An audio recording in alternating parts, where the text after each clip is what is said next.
Hello दोस्तों, स्वागत है आपका अपने चैनल ज्ञान प्लस में। दोस्तों, आज हम हिंदी का एक बेहद अच्छा टॉपिक लेके आए हैं, छंद। छंद से आपको पता होगा क्वेश्चन बहुत सारे आते हैं, तब यहाँ पे आज हम छंद पढ़ेंगे और एकदम अच्छे से पढ़ेंगे। ठीक है दोस्तों, देखिए छंद में क्या होता है। छंद तो आप जानते हैं, छंद के अंग, छंद के प्रकार। तो पहले हम छंद के प्रकार से स्टार्ट करते हैं। छंद के प्रकार में देखेंगे दोस्तों, छंद 4 प्रकार का होता है। ठीक है, कितने प्रकार का होता है? 4 प्रकार का। पहला आपका जो है मात्रिक छंद है, फिर उसके बाद दूसरे नंबर पे आपका वार्णिक वृत्त या वर्णिक वृत्त छंद है। ठीक है, वार्णिक वृत्त या वर्ण वृत्त छंद है। ठीक है, और उसके बाद जो है तीसरे नंबर पे आपका कौन सा आता है? वर्णिक छंद या दंडक छंद भी इसे ही कहते हैं। ठीक है, उसके बाद 4 नंबर पे आपका कौन सा आता है? मुक्तक छंद। ठीक है मित्रों, यहाँ से आप देखेंगे कि यहाँ जो है ये जो छंद है, इसमें से सबसे ज़्यादा क्वेश्चन आपके मात्रिक छंद से बनते हैं। आपने एग्ज़ाम दिया होगा तो देखा होगा कि 90 से 95% जो क्वेश्चन आते हैं, वो चाहे जिस एग्ज़ाम की बात हो, हर एग्ज़ाम में ज़्यादा से ज़्यादा मात्रिक छंद से क्वेश्चन आते हैं। तब हम पहले मात्रिक छंद देखते हैं। मात्रिक छंद में आपको लगभग सारे के सारे क्वेश्चन जो आपके एग्ज़ाम में आते हैं वो यहीं से मिल जाएंगे। ठीक है दोस्तों, अब बात करते हैं यहाँ से हम छंद के अंग से।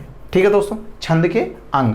अब छंद के अंग में देखेंगे मात्रा, वर्ण, मात्रा, गति, यति, तुक, चरण, गण, ये सब क्या है, तो थोड़ा इसके बारे में जानकारी लेते हैं।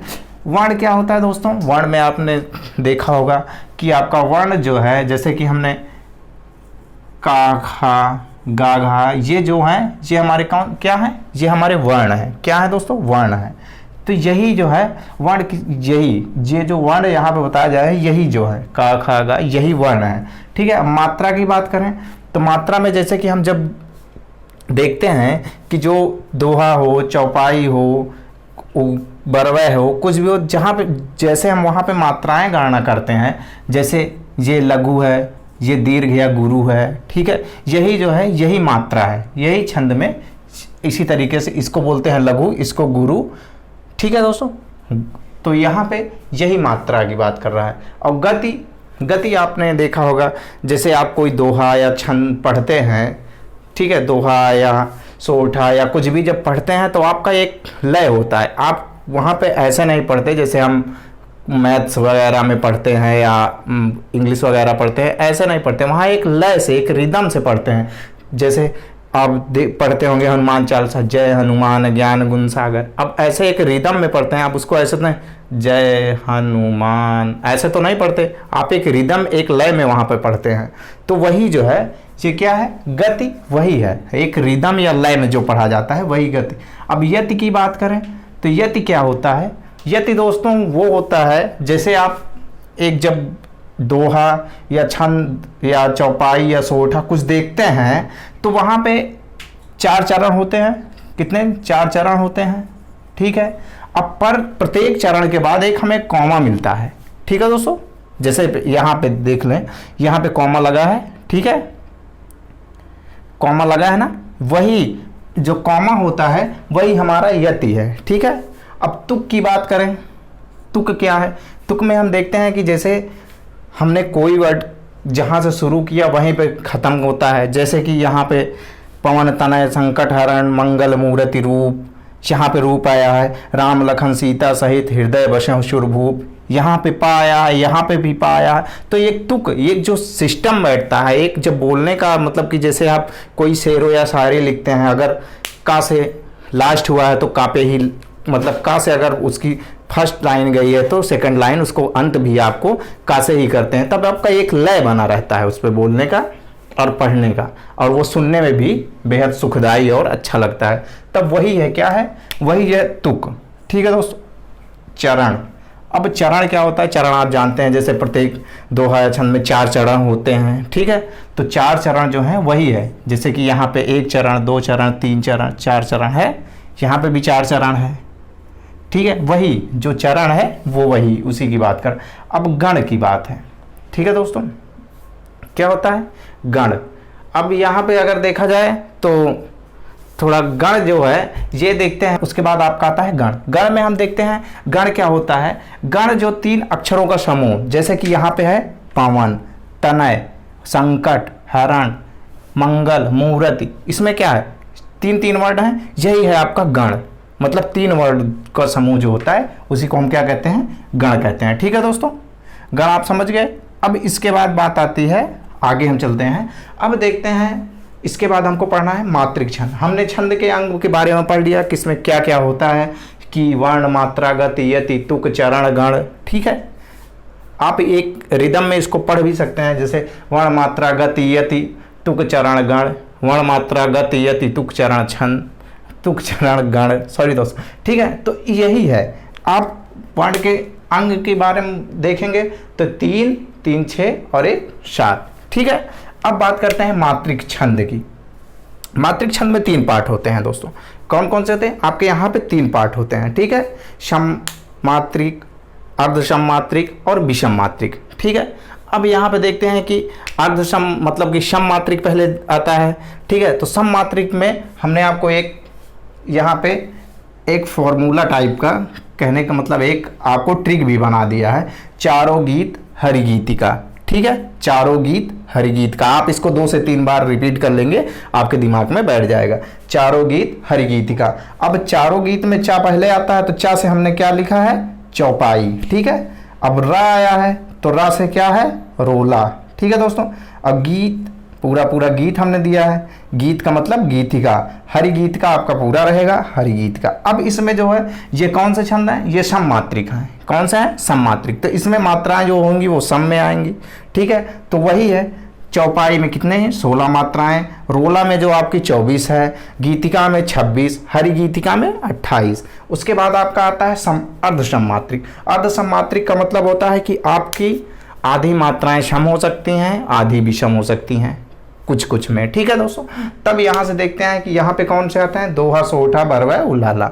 अब यहाँ से देखेंगे कि दोहा और सोहठा का तो सेम पैटर्न होता है, तो यहाँ पे केवल क्या होता है कि दोहा में जो चीज़ें होती हैं वही सोहठा में थोड़ा पलट जाती हैं। मतलब यहाँ पे पहले चरण में 13, दूसरे में 11 और फिर तीसरे में 13, चौथे में 11, मतलब 13-11 का समन्वय रहता है। ठीक है दोस्तों, 13-11 का समन्वय किसमें, दोहा में। सोहठा की बात करें तो यहाँ पे 11-13 का समन्वय बनता है। ठीक है दोस्तों, इसमें पहले चरण में 11, दूसरे में 13, तीसरे में 11, चौथे में 13, ये चीज़ें होती। बरवे में देखेंगे तो बरवे में जैसे यहाँ पे सम मात्राएं हैं 12 है, यहाँ पे 7 विषम है, तो यही है अर्धसम मात्रिक। ठीक है दोस्तों, तब बरवे में क्या होता है, एक यही बरवे जो है इसी में ऐसा कुछ होता है 12 और 7 का। ठीक है दोस्तों, और उसके बाद उलाला आपका आता है, उलाला में 15 और 13 का समन्वय होता है। ठीक है दोस्तों, इसके बाद आपका आता है विषम मात्रिक। अब विषम मात्रिक में क्या होता है, इसमें दो बनते हैं विषम मात्रिक में, कुंडलियां और छप्पय। कुंडलियां जो है वो आपको किससे मिलकर बनता है, दोहा और रोला से। हमने यहाँ आपको बताया है दोहा और रोला से मिलकर कुंडलिया बनता है, और छप्पय जो है वो रोला और उलाला से बनता है। ठीक है, अब यहाँ पे देखें उलाला में 15 और 13 का समन्वय है, और छप्पय जो है, अब रोला देखते हैं, रोला में क्या है, रोला यहाँ से देखते हैं, रोला में 24 है। ठीक है, तो यहाँ पे 24 और प्लस होके ऐड होगी जो, तो इसमें कितना क्या है, उलाला है। ठीक है, उलाला में कितना 15 और 13, मतलब यहाँ पे इतने में छप्पय जब बनता है तो रोला प्लस उलाला से मिलकर बनता है। ठीक है, और कुंडलिया जो है दोहा और रोला से बनती हैं। ठीक है दोस्तों, अब यहाँ पे बात आती है आप मात्राओं की, आप काउंट कैसे करेंगे या जानेंगे कैसे, ये दोहा, ये छंद, मतलब कि ये चौपाई है या ये सोठा है या ये बरवा है या ये उलाला है या कुंडलियाँ है या छप्पा है, आप यहाँ से कैसे समझ पाएंगे। तब अब यहाँ पे हम देखते हैं कि आप एग्जाम्पल एक हम आपको यहाँ पे दिए हैं, ये एग्जाम्पल से काफ़ी सारी चीज़ें हमने आपको समझाया, इसलिए ऐसा एग्जाम्पल लिया जाता है कि आपको कई सारी चीज़ें उसमें बताया जाए। जैसे यहाँ पे है, पवन तनय संकट हरण, मंगल मूर्ति रूप, राम लखन सीता सहित हृदय बसों शुर भूप। ठीक है दोस्तों, यहाँ पे एक चीज़ें आप ध्यान दीजिएगा, ये जितने हैं ये सब कितने 4 चरण वाले हैं। ठीक है, अब यहाँ पे आप इसको बताइए कि ये क्या है, दोहा है, सोठा है, बरवा है, उलाला है, क्या है ये।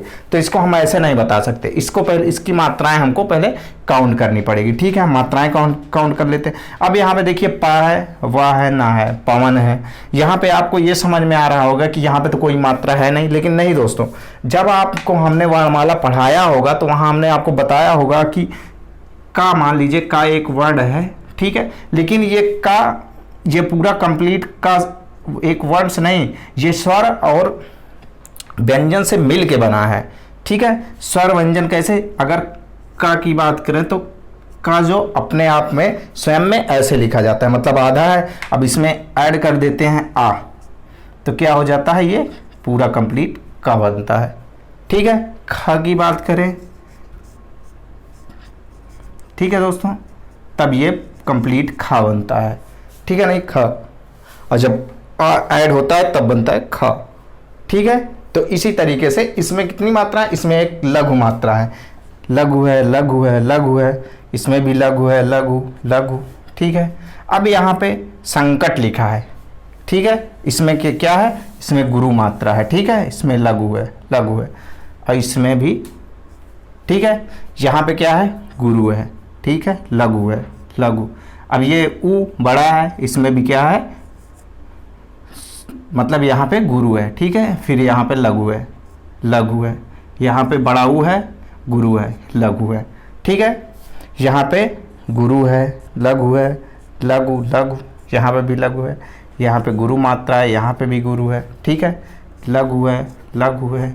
ठीक है, यहाँ पे भी लघु है।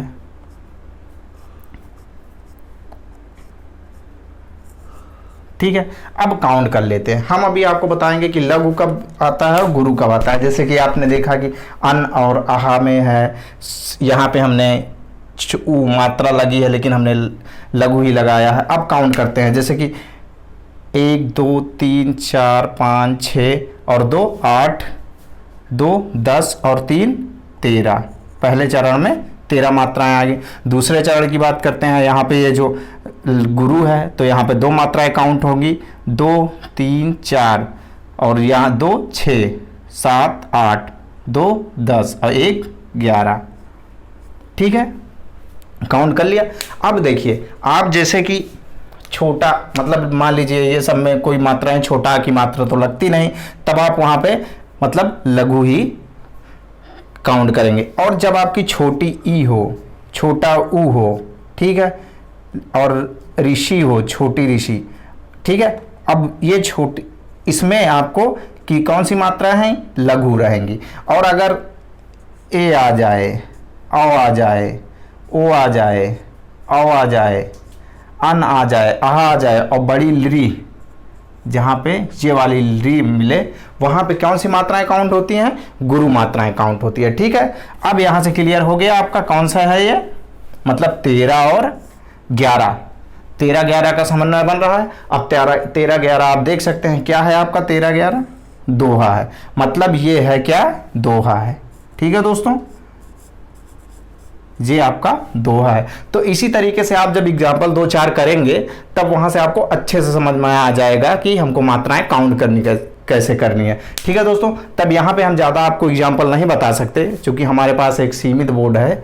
ठीक है दोस्तों, जब आप रफ करेंगे या जब आप प्रैक्टिस करेंगे तब वहाँ से आप अच्छे से समझ पाएंगे कि आपको ये दोहा है, छंद है, चौपाई है, क्या है, ये आप अच्छी तरीके से जान गए हैं। ठीक है दोस्तों, तो हमने आपको यहाँ पे बेस सारा बता दिया है, आप प्रैक्टिस जरूर करिए और यहीं से आपका पूरा 90 से 95% आपका क्वेश्चन यहीं से आता है। तब आगे आपका जो वर्णिक वृत्त या वर्णिक छंद या मुक्तक छंद है, तो यहाँ से एक इम्पॉर्टेंट ये भी है कि मुक्तक छंद, यहाँ से हम आपको मुक्तक छंद का एक अलग सा वीडियो बनाएंगे और ज़्यादा कुछ आपको पढ़ने की ज़रूरत नहीं है। आप दोस्तों एक चीज़ ध्यान नहीं देते, आप एक बुक पढ़िए, 10 बार पढ़िए, और 10 बुक अगर आप एक बार पढ़ेंगे तब आप कुछ नहीं हासिल कर पाएंगे। आप एक बुक को 10 बार पढ़िए मगर 10 बुक को एक बार मत पढ़िए। ठीक है, इससे आप केवल कंफ्यूज होंगे और आपको कुछ हासिल होने वाला नहीं है। अगर आप एक बुक को 10 बार पढ़ते हैं तब आपको वहाँ की एक छोटा सा छोटा पॉइंट आपको अच्छे से समझ में आ जाएगा। ठीक है दोस्तों, तब मिलते हैं अगले वीडियो में, तब तक के लिए धन्यवाद।